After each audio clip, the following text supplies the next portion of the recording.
Disclaimer. This video is for entertainment purposes only. Do not attempt this at home. Vitiated how-to will not be responsible because you decided to be a cheap ass and not hire a professional. On with the show.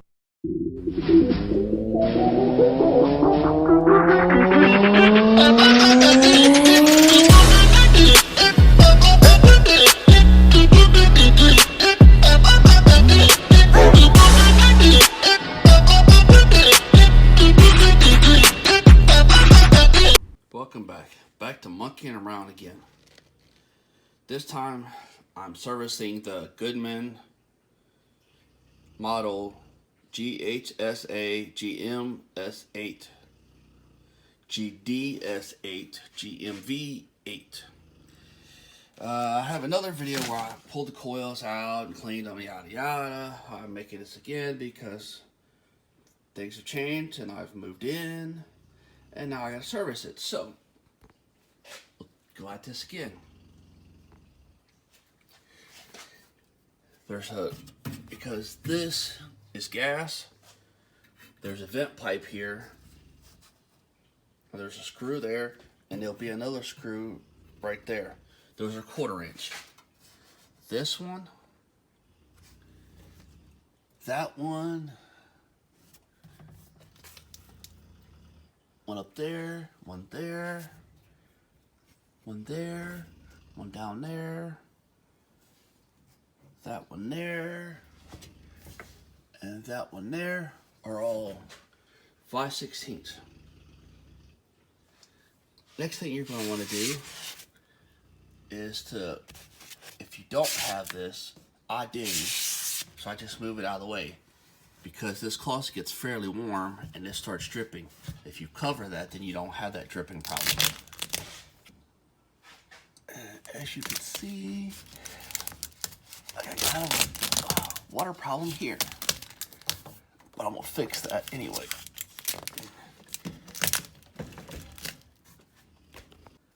Okay, now that you got that out the way, you're gonna want to pull this panel out right here. Comes from the bottom. Jiggle it the best way you can. Get the damn thing out. Because it's just that much of a pain in the ass.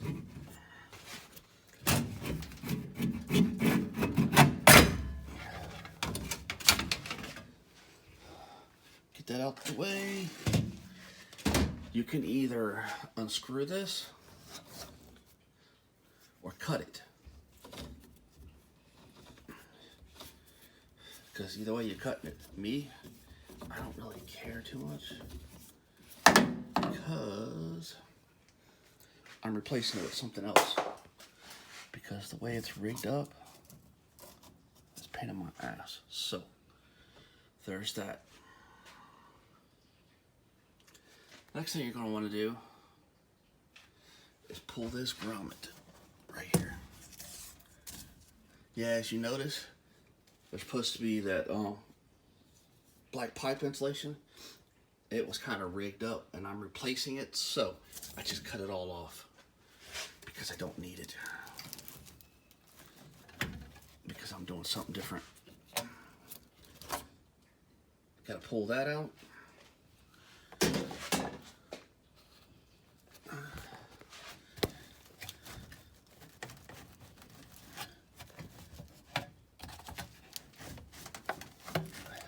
Get this out, you gotta kind of move the coils all at once. I figured I was gonna have to do that. Sometimes you have to, sometimes you don't. Get that last screw. It's not really holding nothing, but it'll make it easier to stretch that metal.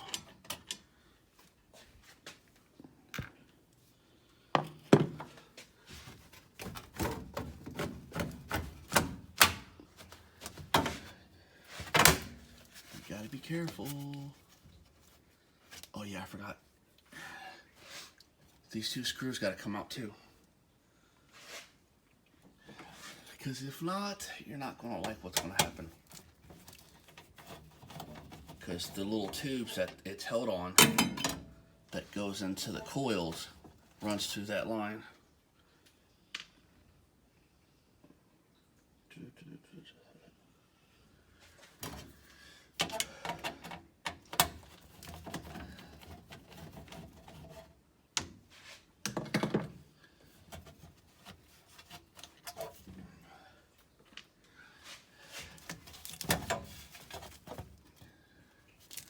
And see, all you gotta do is kind of jiggle it and shift it, and it'll come out.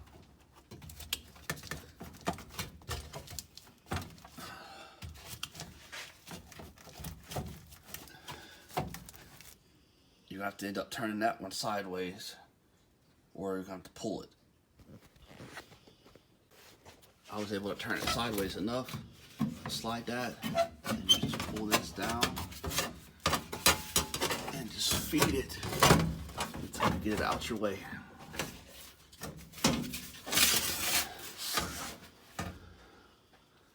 And see, there's the lines. You probably could have pulled it and fought with it right there, but it's not worth the hassle.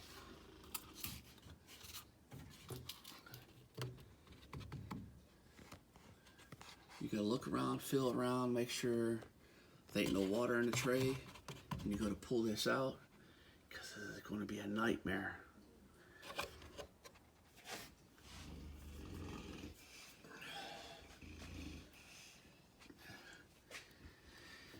So, next thing you need to do to get to the coils is remove this plate.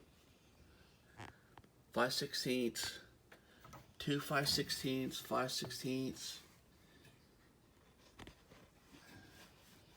5/16 there. Yeah, I broke it. 5/16 there. I think I broke it. 5/16 there, and 5/16 I broke it. So you'll probably break it if your unit's old as mine is. Now you just go ahead and remove the protective cover. You gotta bend it like so.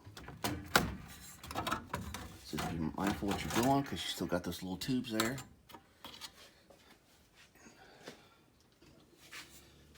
Whatever you do, the screws you pull out of that, don't mix them up with the other ones.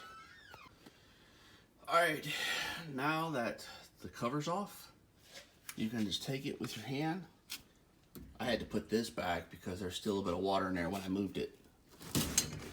And you just pull it like so, gently. And you can actually damn near pull this bad boy all the way out, I think. I don't remember.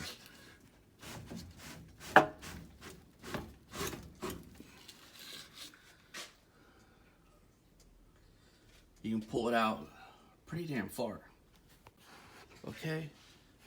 This is as far as I'm willing to pull it out. But makes it easier for me to get in there and clean what I need to clean. I can't find the comb that I need for this. I have one. It was like $10 back then, but I don't know. But as you can see, I took a toothbrush and I just kind of started cleaning one side to the other, like so.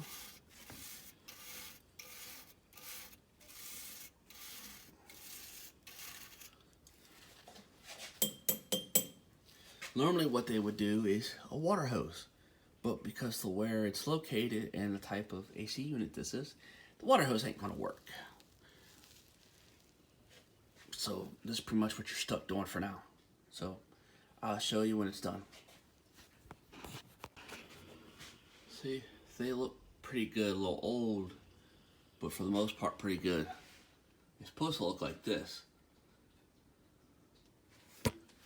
Next thing you do, this shit works really well. This coil cleaner.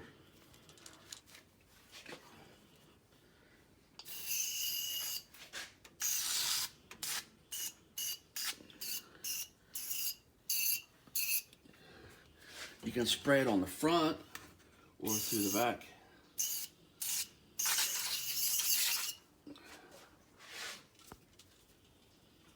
And let it foam up like that. Because you want to get every bit of what you couldn't get with the comb or the whatever brush you use.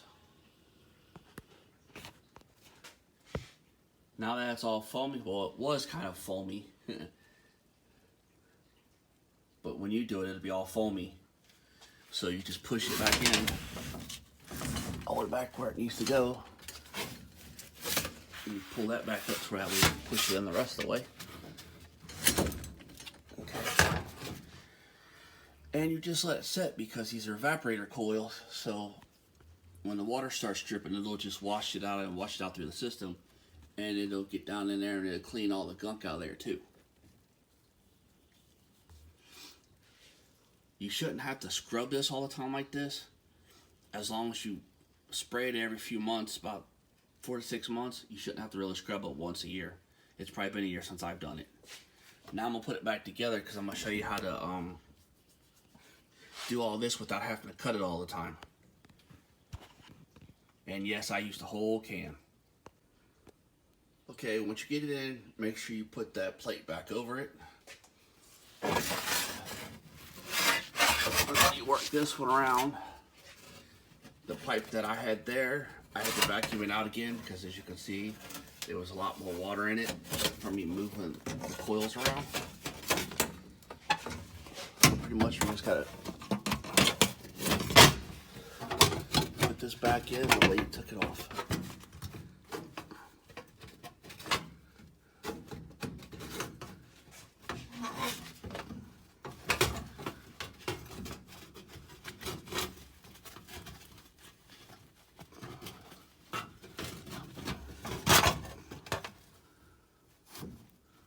Okay, put those two 5/16 back.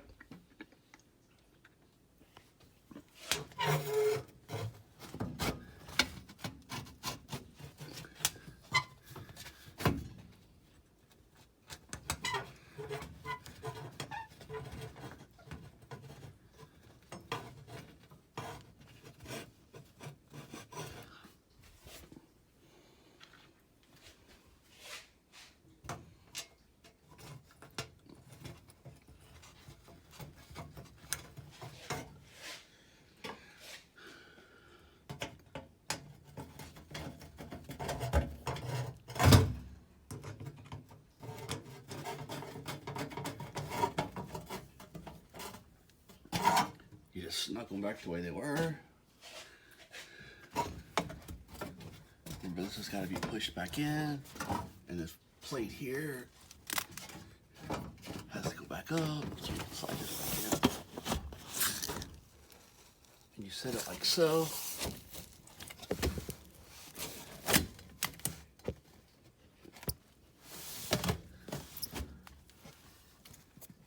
And then you just proceed to put all the bolts, the 5/16 bolts back, or screws, whatever. Now you got that piece in, just go ahead and put this one in too. Since you're there, it's a lot easier.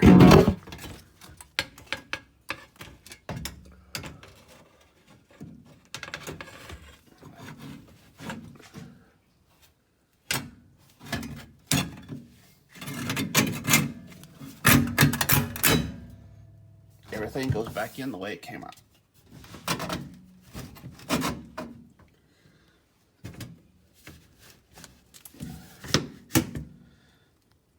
And you're going to have to scoot it up, that way you can see the holes. And then you go ahead and just put the screws back in there. Make sure you put this rubber grommet back that you took out. It goes back in just the way it came out. Okay. Now I'm gonna do the insulation, and then I'll do the plumbing. Now what I've done is I took 3/4 self-sealing rubber pipe insulation. You can get the other stuff if you're allergic to rubber. This is actually like a neoprene. And I got the joint facing up, because in that way, if it starts to drip or condensation or anything, it'll stay within the tubing. And then, as you can see, it sticks really good to everything. And I'm just pulling it down and I'm gonna overlap it to over top of this a little bit. As you can see, I wrapped it for good measure and make sure, because this was a little loose, so I wrapped it where it's nice and snug, like this one, like it was originally when it first was installed. And I actually used real duct tape, not duck tape. That's the name of it. This is rated to be used on dryer vents, exhaust vents for the AC units, and this. And it's even rated to be outside too. So now I'm gonna just finish that up right there. Alright, now I got the line wrapped up pretty good. I went ahead and put some foil tape back where I had it over the joints. Is it necessary? Probably not. But it helps to make sure that I don't have no dripping water from the condensation coming out of the edges or whatever. So it works for me. Now I'm gonna start on the plumbing. Alright, now I'm starting on the plumbing. Get me a male adapter. I have regular PVC, not that thin wall garbage that they use down here. I don't know what the hell that garbage was. But this is actual 3/4 what I'm using for this. And then I got me a couple of these compression couplings, so that way I can take this apart and back and forth without fighting with it all the time. So the depth of that, you want to make sure you have a little bit of pipe sticking out, so that, come on. A little bit of pipe sticking out of it, so that way it'll go into the compression coupling easy. So what you're going to do is, set this way so I can do this. You got your compression coupling, and you got your 3/4. You're going to want to push it in there. Need a little lube because it don't go in that easy. Make sure you got the coupler adjusted where you need it. Push it in like so, and you tighten it by hand.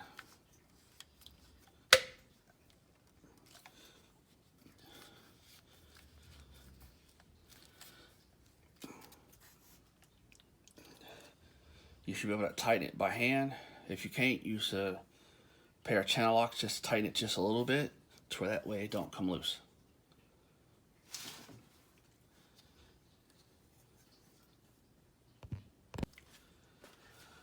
Okay, now I glued me a 90 to it, to another piece of pipe,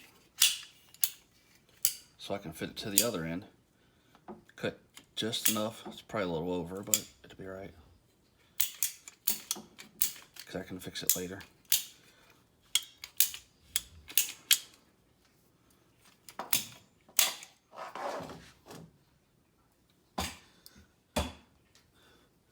When you're gluing this, you want to make sure that you don't get no glue all the way out here, because then it'll impede with the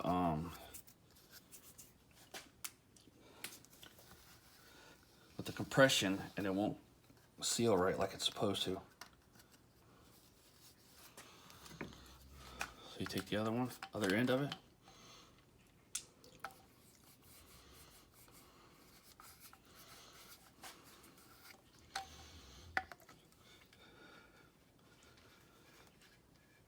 That one's fighting a little bit, so take it off, pull that out, put that on there, and then slide it this way to get to it.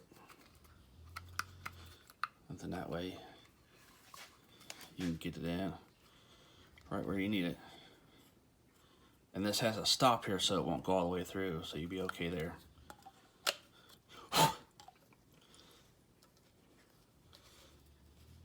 So then you just start tightening.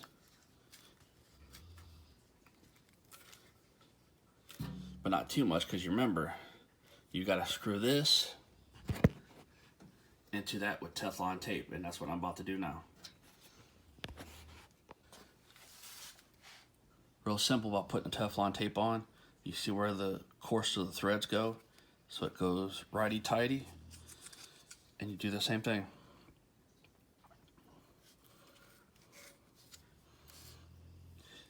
You don't have to do this if you get one of these metal adapters that has a rubber bushing right here that seals it. I couldn't find one, so I'm doing this. Teflon tape works just as good. You'd be amazed what they use it for to stop leaks.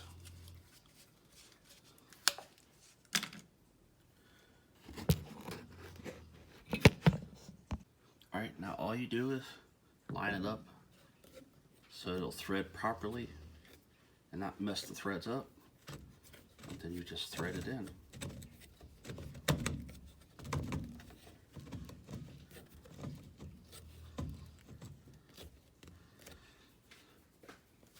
If it's necessary, use channel locks, but don't over tighten it.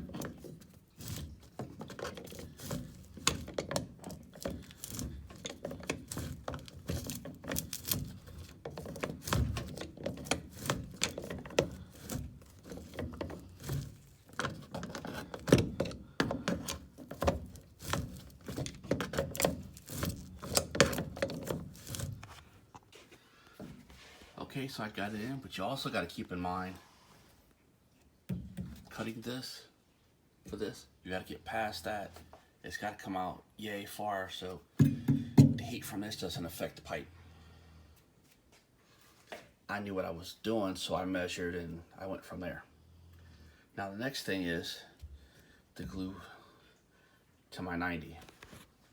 A little side note, you got to be mindful that you don't stretch that O-ring for the compression like I did right there.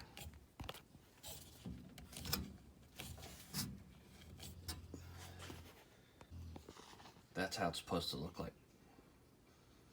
I almost put the cart before the horse. Come out to the 90, then you just glue another piece just like you did here and leave that. Then you got to come over here, glue this back. Well, I screwed it up because I didn't have the right height. Put your T in, have your little sticking up there, a little piece, and then you tighten your union back together, or coupling, whichever one you call it. They're called either or, it just depends on who's doing it. And you got to make sure you have the right pitch. I didn't. I had it too level. If you have a level, it's got to be a quarter bubble. If you don't, you just kind of eyeball it, and you just use the machine as your guide. And that's all there is to it. Oh, nope. One more thing. I'll show you when I'm done. Because last time these damn pipes sweated like crazy. And I was trying to stop that this time. So, made sure I bought a big enough piece that would cover that specifically. And then everything else is I would adjust to it. Is it necessary? If your pipes are not sweating, then no. If they are, then yeah. That's all there is to it.